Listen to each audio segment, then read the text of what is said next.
Corre el año 1949 y como es costumbre, el Instituto Karolinska, única universidad en ciencias de la salud en Suecia, debe tomar la difícil decisión de nombrar al hombre que por sus aportes en el área de la medicina o fisiología es merecedor del tan anhelado Premio Nobel, galardón concedido únicamente a aquel descubrimiento que rompiera verdaderamente las expectativas de la época.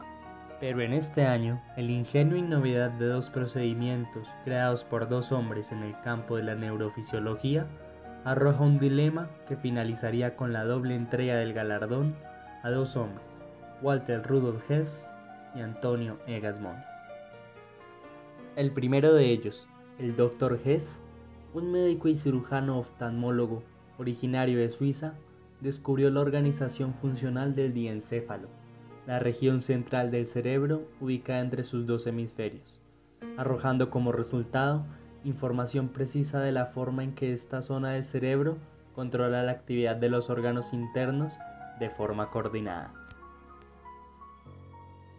Por su parte, el doctor Egas Moniz, portugués, que tras sufrir en dos ocasiones la decepción de quedarse tan solo con la nominación al Nobel, alcanzada por la invención de un procedimiento diagnóstico llamado angiografía cerebral, continúa con sus estudios en el procedimiento de la leucotomía o inhibición de sectores del cerebro a través de un daño inducido en él, cuyo fin era curar la psicosis en pacientes crónicos, investigación que a pesar de ser polémica, le hizo merecedor del premio que antes solo pudo contemplar, pero no sentirlo como suyo. Es precisamente por lo polémico y lo que ocurrió tras la entrega del premio, que será de Egas Moniz y no de Hess, de quien seguiremos hablando en nuestro recorrido. Nacido en Abanca, una pequeña villa en Portugal, y tras finalizar sus estudios básicos, Egas Moniz estudia medicina en la Universidad de Coimbra, lugar que sembró en él intrigas en la neurología, llevándolo a especializarse en este campo en las universidades de Burdeos y París. Sus conocimientos le permitieron ganarse la cátedra de su especialización en Coimbra, pero corrido el año 1903, abandonó la docencia e ingresó en la política, como miembro del Partido Republicano Centrista, que le aseguró un cupo en el Parlamento portugués hasta el año 1917. Cuando su periodo legislativo terminó, asumió diferentes roles como embajador de Portugal en España, ministro de Exterior y comisionado para la paz en Versalles. Pero la gota que llenó la copa de su vida política cae en 1926, debido a un golpe de estado en Portugal que elimina su partido y censura la prensa, hechos que le alejan de lo público y lo encarrilan de lleno en la investigación médica. Afortunadamente para Moniz, el periodo de entreguerras careció de restricciones éticas para la experimentación con humanos, lo cual lo ayudó a continuar sus investigaciones y sacar mayor provecho de estas. Para 1927, el trabajo de Moniz empezaba a dar sus frutos. El perfeccionamiento de la angiografía cerebral, un novedoso procedimiento que permitía visualizar los vasos sanguíneos ubicados en el cerebro a través de una punción para inyectar un medio de contraste, inicialmente yodo, en la arteria carótida y posteriormente, con rayos X, obtener la imagen diagnóstica. Al principio se obtenía una radiografía en la cual se diseñaban las arterias cerebrales. Al método se le llamó arteriografía. Más tarde, en 1932, el procedimiento permitió analizar imágenes perfectas de las venas cerebrales y de los senos de la dura madre, por lo que Moniz renombró el procedimiento como angiografía cerebral. Este procedimiento, aunque inicialmente se enfrentó a duras críticas por parte de la comunidad médica debido a la forma de funcionar la arteria para inyectarle el medio de contraste y los posibles efectos tóxicos del mismo sobre el paciente, es actualmente utilizado y tiene prioridad sobre otros procedimientos más invasivos como las microcirugías. Adicionalmente, la angiografía impulsó el desarrollo de conocimientos acerca de la anatomía y fisiología cerebral y todas las patologías alusivas a daños en los vasos sanguíneos como tumores, aneurismas o ensanchamientos anormales de los vasos sanguíneos, malformaciones arteriovenosas, isquemias a causa de poca oxigenación por cambios en los vasos sanguíneos, entre otras patologías. Por sus numerosos aportes y perfeccionamiento de la técnica, fue propuesto al Nobel en 4 ocasiones: 1928, 1933, 1937 y 1944. Lamentablemente, en estos años, su trabajo fue desmeritado, y aunque quizás su orgullo estuviese destrozado, Egas Moniz no decayó, sino por el contrario, continuó su trabajo como neurólogo, convencido de lo valioso de sus aportes. Nutriendo su profesión como partícipe de un congreso de neurología celebrado en Londres en 1935, Egas Moniz se pone al tanto de los experimentos realizados por J.F. Fulton sobre chimpancés. Inmediatamente se puso a trabajar en aplicarlos a los humanos a través de una cirugía cerebral a sus pacientes psiquiátricos, inicialmente buscando interrumpir las vías de comunicación del cerebro. Los experimentos tuvieron cierta efectividad en algunos casos, porque domesticaban la agresividad de los chimpancés de Fulton y los humanos de Moniz. Basados en estas ideas, Moniz intentó ahora desconectar las cortezas frontal y prefrontal con el tálamo, responsable de la retransmisión de la información sensorial al córtex.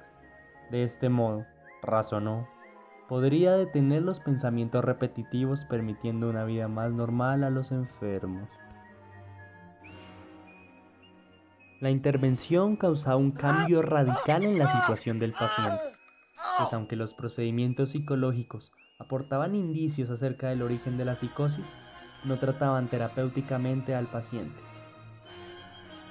En aquel momento no estaba clara la función de los lóbulos frontales, pero se sabía que de alguna manera estaban relacionados con la inteligencia y la personalidad. En consecuencia, Moniz los eligió como campo de operaciones.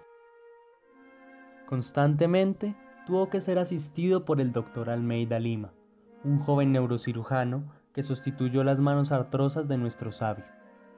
Realizaron su primera operación a través del orificio de una región prefrontal, inyectando cantidades diminutas de alcohol en la sustancia blanca prefrontal. Como estas inyecciones no eran del todo exactas, debido a la desviación a lo largo del camino dejado por la aguja, idearon un instrumento al que llamaron leucótomo, una aguja hueca que llevaba un estilete de cuyo extremo se proyectaba un asa cortante cuando se accionaba el aparato. Moniz, entusiasmado, comunicó muy rápidamente los resultados de sus primeras intervenciones. Lamentablemente, el seguimiento de los operados era muy deficiente. Moniz estimó que la técnica solo curaba al 35% de los pacientes, mejoraba sustancialmente al otro 35% y no conseguía ningún resultado en el otro desafortunado 30%. La psicocirugía no tardó en divulgarse, llegando a realizarse en gran escala en países como Japón y el Reino Unido. Lo que nadie esperaría, ni siquiera el mismo Moniz, fue lo que ocurrió después.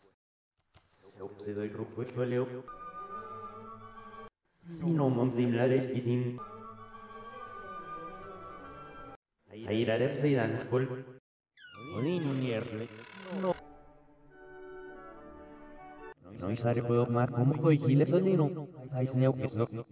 Adila no strepal. Ay sneo no sano y salir nada.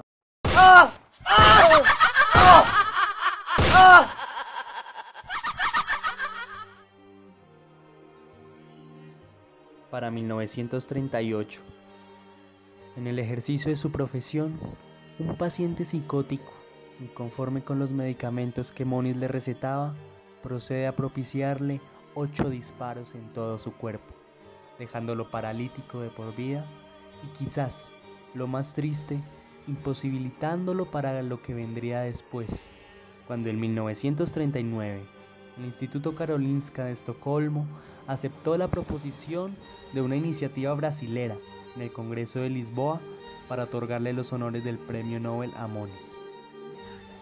El procedimiento ganador fue el descubrimiento del valor terapéutico de la leucotomía para cierta psicosis, siendo el primer portugués en la historia en recibir este premio.